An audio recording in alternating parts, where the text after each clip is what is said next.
Bienvenue dans l'émission Saveurs divines.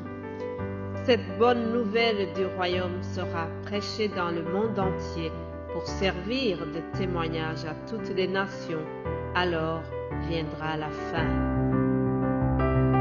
Ce pain céleste vous est présenté par Immaculée Niraneza.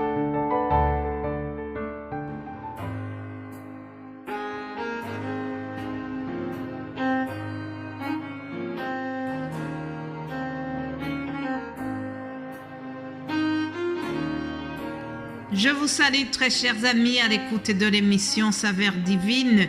La paix de Christ à vous et vos familles, la paix de Christ à toutes les personnes qui vous sont très chères. Je remercie Dieu qui nous fait arriver presque au bout de cette semaine. Vous savez, les 2 semaines ont été consacrées à la prière de notre Père et nous arrivons presque à la fin de cette prière. Au verset 13, c'est celui-là que nous allons voir aujourd'hui.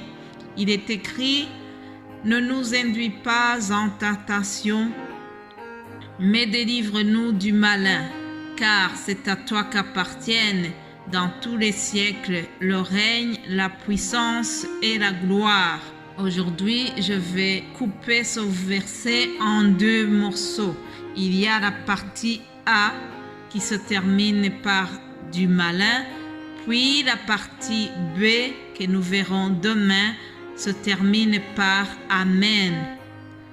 Alors aujourd'hui nous allons voir cette première partie de ce verset, je dirais, où le Seigneur enseigne à ses disciples de dire au Père Céleste « Ne nous induis pas en tentation ». Chers amis, est-ce que le Père Céleste peut nous conduire à la tentation? Ça paraît bizarre, n'est-ce pas? Normalement, nous savons que c'est le diable qui tente les chrétiens. Tout au long de cette méditation, nous verrons si Dieu peut permettre que nous soyons tentés. Suivez bien, que le Saint-Esprit nous aide. Alors, je lis le verset 13. « Ne nous induis pas en tentation. » Chers amis, j'étais très étonnée. Contrairement aux autres demandes du Notre Père qui sont exprimées sous la forme positive, la demande ici est exprimée sous une forme négative. Alors, en tant que littéraire, je me suis posé beaucoup de questions sur la forme utilisée et le fond de cette prière que Jésus a enseignée à ses disciples. J'ai appris que le texte original du grec précise en disant « Ne nous induis pas en tentation », c'est-à-dire « Ne nous conduis pas dans la tentation ». Alors, une question que je me pose et que tu te poses aussi peut-être, toi qui écoutes et qui analyse la parole de Dieu. Est-ce que Dieu, notre Père, pourrait nous tenter? C'est bizarre, non? Est-ce que le Père Céleste peut tenter ses enfants? Alors que Jésus lui-même déclare que le Père ne donne que de bonnes choses à ses enfants. Que se passe-t-il? Selon l'évangéliste Luc, nous voyons que le tentateur, c'est Satan, c'est le diable. C'est lui qui a osé même tenter Jésus-Christ dans le désert pendant 40 jours. Le diable a essayé de déstabiliser le Fils de Dieu. Vous lisez cela dans Matthieu chapitre 4 versets 1 à 10, vous voyez tout ce qui concerne la tentation que Jésus a subie, que le diable a essayé de tenter Jésus-Christ. Mais cela, je ne vais pas beaucoup m'y attarder. Je voudrais juste souligner que le diable n'a pas eu peur du Fils de Dieu. Il a cité toute une série de tentations. Et je vous donne un exemple au verset 9. Il lui a dit « Je te donnerai toutes ces choses si tu te prosternes et m'adores. » Vous vous rendez compte? Le diable a essayé de tenter le Fils de Dieu.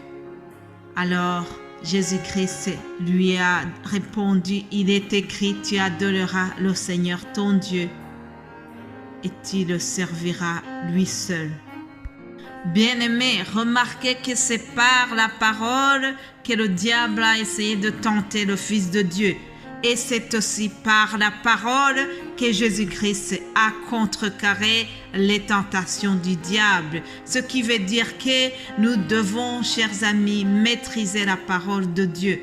La parole de Dieu est une arme avec laquelle nous pouvons combattre Satan. Bien-aimé de Dieu, le diable, c'est le vrai tentateur permanent. Il est rusé, il est malin, il se déguise en ange de lumière. Et il se cache dans les choristes, il peut se cacher même dans les prédicateurs. Partout où s'accomplit l'œuvre de Dieu, il dresse les pièges et il utilise toutes sortes de séductions possibles. Mais, la bonne nouvelle que je t'apporte à l'instant même, c'est qu'un jour, le diable sera lié. Il ne pourra plus séduire personne. Alléluia. Cependant, une chose surprenante, chers amis, c'est que Dieu peut aussi permettre à Satan de nous tenter. Oui, si Jésus a enseigné à ses disciples à demander au Père Céleste ne nous induit pas à la tentation, c'est parce que Jésus-Christ savait que ça pourra arriver. Ça pourra un jour arriver que le Père Céleste permette que la tentation t'arrive.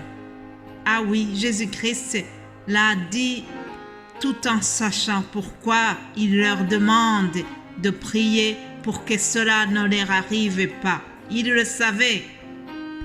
Si nous revenons à la propre tentation de Jésus-Christ, Matthieu 4, verset 1, je lis ceci. Alors Jésus fut emmené par l'Esprit dans le désert pour être tenté par le diable. Bien-aimés en Christ, est-ce que vous avez bien entendu? Jésus-Christ a été emmené par l'Esprit. C'est l'Esprit qui l'a conduit jusque dans le désert, l'Esprit de Dieu. Ça veut dire que Dieu l'avait permis, Dieu avait accepté que son Fils soit tenté, parce qu'il savait qu'il va manifester sa gloire par après. Alléluia. Dans le livre de 1 Samuel, chapitre 18, nous voyons comment le roi Saül a eu un esprit mauvais. Et cet esprit mauvais venait de Dieu. Au verset 10 de ce chapitre, je lis ceci. Le lendemain, le mauvais esprit venant de Dieu saisit Saül, qui eut des accès de délire au milieu de la maison. David jouait comme les autres jours et Saül avait sa lance à la main.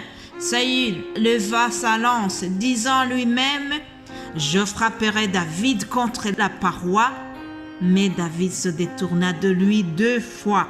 Saül craignait la présence de David parce que l'Éternel était avec David et s'était retiré de lui.